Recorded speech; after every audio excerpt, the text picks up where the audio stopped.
Kimsingi ni kwamba Simba Sports Club inazidi kutanuka, inazidi kukua, na tunajitahidi kuachana na mambo ya kimazoea na kuangalia wenzetu wanafanyaje. Kwa wenzetu wamehama kwenye eneo la makocha na badala yake wanakuwa na meneja. Labda nichukue nafasi hii kidogo tu, lakini na nyinyi hapo mtatusaidia kueleza nini maana ya meneja anapokuwa kwenye timu ya mpira wa miguu. Sisi tumezoea meneja ni kama vile Patrick Reimam ambaye kazi yake ni kusimamia wachezaji na vitu kama hivi.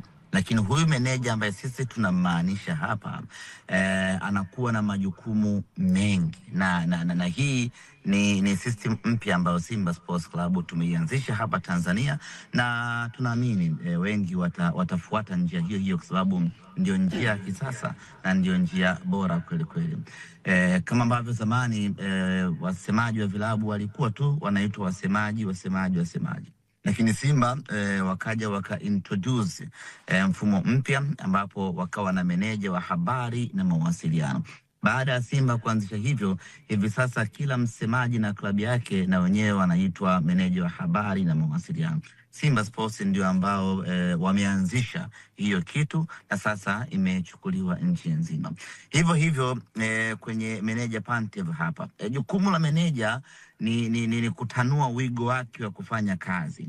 Jukumu la meneja ni kusimamia timu kiujumla, kusimamia masuala yote ya kiufundi ya timu kwa ujumla wake, kusimamia recruitment ya wachezaji kwa maana ya usajili, kuangalia utendaji kazi wao wa nje na ndani ya uwanja. Hiyo ndio kazi ya meneja. Lakini vile vile kusimamia benchi lote la ufundi, kumsimamia kit manager, kumsimamia daktari, kumsimamia na kumuongoza mtu wa fitness.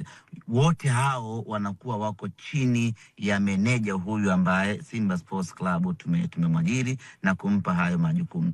Kocha, kwa maana ya kocha, kazi yake ni ndogo tu. Kazi yake yeye ni kusimamia kile kinachofanyika uwanjani, mazoezini.